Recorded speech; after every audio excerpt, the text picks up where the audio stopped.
What's up, you buttercups? My name is Daniel John Cable, and I am the middle child of 3 children in our family. My story begins on the 25th of September 2001 in Swan Districts Hospital, WA. That's where I was born. My immediate family consists of my mother, my dad, my brother, and my sister, Sharon Cable, Rodney Cable, James Cable, and Olivia Cable. My siblings and I grew up in our first house, 15 Roy Street, WA, for most of our childhood. For the first 9 years of living there, it was all 5 of us together. Then, when I was about 9, my mum and dad split up, and my dad moved out. My dad moved around a lot, and my siblings and I had a system that we would be at one house for 1 week and at the other for the next.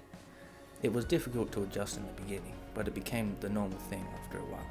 I've lived at many places before, the place I call home now. Anyway, my childhood mainly consists of sports and games, much the same as my life consists of now. But I didn't always play basketball as my only sport. Back in my early years, I was super into t-ball, as was my brother.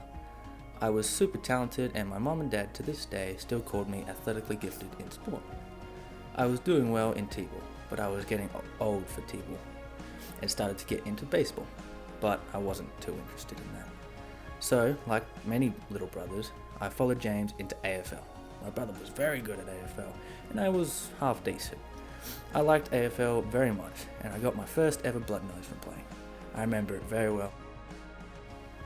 I was on the mark, and the opposition booted the ball straight into my face. And all I could remember after was looking at the mirror of the venue, and all I could see through the tears was blood all over my face.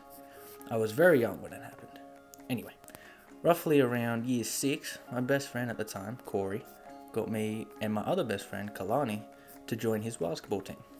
Corey had already been playing basketball for a year or so before we joined. But that was when the basketball gods called on me to be the next KD of basketball. The team we joined was called Cobras. It was a club that had been there for a couple of seasons before we joined. It was a very welcoming club that I made a lot of friends within. After a couple of seasons of playing with the club, with my friends, we decided to make our own team up. That is me, by the way, that just got pummeled.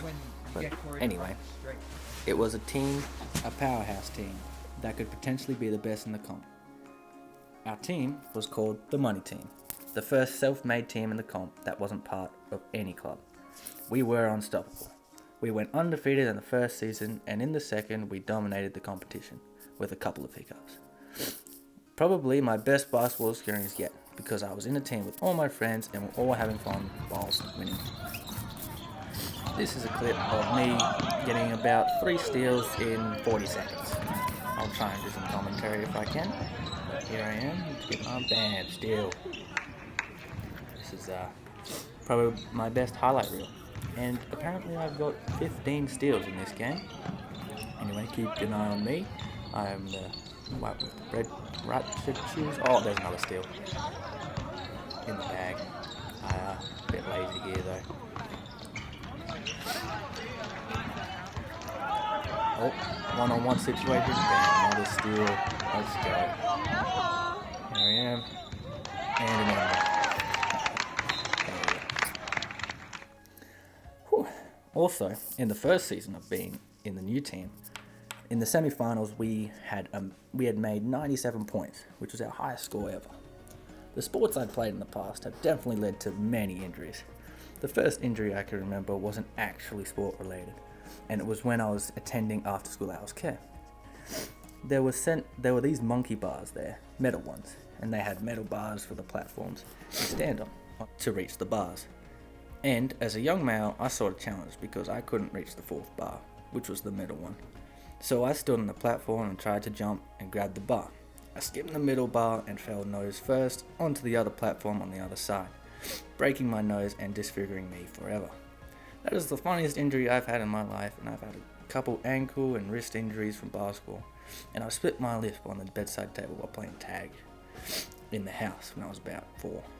I couldn't speak and bleeding everywhere. I still have the scar to this day. Interesting fact about me is that I was named Max for the first day of my life. My dad always wanted Max as his son, and until my mum and dad realised I didn't look anything like a Max whatsoever. As some of you know, I grew up in Perth and went to one primary school, East Beachborough Primary School. It was a really good school to make friends within and a really good school experience for me. After I graduated from EBPS, my best friends and I went to Morley Senior High School to enter a specialist program they had called Aviation. It was a really good class that I had my best friend in. I also gained a lot of friends within that class. We learnt all about planes, physics, and all sorts of things. It was really good. In year 9, my best friends and I were popular basketballers for our year. And because of this, because it was a big school, they had big competitions. So, when the school basketball team tryouts came around, we joined up and got in the team with ease. The competition was against about 12 teams from other schools of the same year. We lost our first game, but then won every game after that, apart from one that we tied. So then, the finals of the competition was next. We were playing against the team that we had lost in the first game. Honestly, I don't know how we lost the first game because it was a breeze playing them in the second time. Therefore, we had won the competition and it was amazing and we all had a good time. This next story I'm about to share with you is where my life turned around completely. So, when I was in year 10, all was going well, until New Year's Eve came around. And coincidentally, that is my best friend's birthday, Kalani. The party was amazing, as always, and everyone there had a really good time. Until around 1 o'clock in the morning, I did something terrible that I'm not proud of whatsoever. I'm not going to say what I did, because I'm pretty sure I haven't told anyone, but I'm not proud of what I did one bit. So, Kalani found out what I did, and he was not happy at all. But after he cooled down, a bit later, he decided to give me a choice. Tell his dad what I'd done. By the way, his dad is Kiwi and scary, or let him fight me. So, I let him fight me. I don't recall any of the fight because I got knocked out cold. I didn't want to punch back because he was my friend. Apparently, I screamed like a little girl, but I don't recall it. So, after I came to, I had a bleeding nose which hung around for a week because of how hard he hit me. At this time, my sister, my mom, and I were contemplating on moving out to Queensland. I was very hesitant about going because of my friends, but because of what I'd done, there was no way people wouldn't find out. So I wanted to move away and get away from it all. A few months after, we had moved to Oakey, and it was during the holiday time where I returned to WA and confronted Kalani with the support of his mum, because she knew something was off between us two and she wanted to help. So I confronted him, hoping he could forgive me for what I did. With the help of his mum, we got through and we are back to being best friends.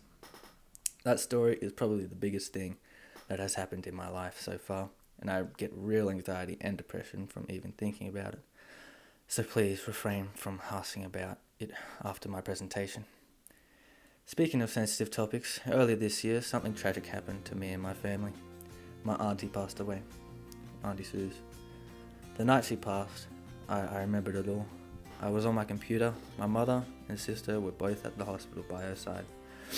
My mother, in tears, texted me the news, and as soon as I saw the message, I went straight into tears. I couldn't speak or feel anything. All I could think about was her and how she helped me in my life. I went outside to look up at the stars in the night sky and just let my body cry out with emotion. My family hasn't been the same since. Thank you for listening.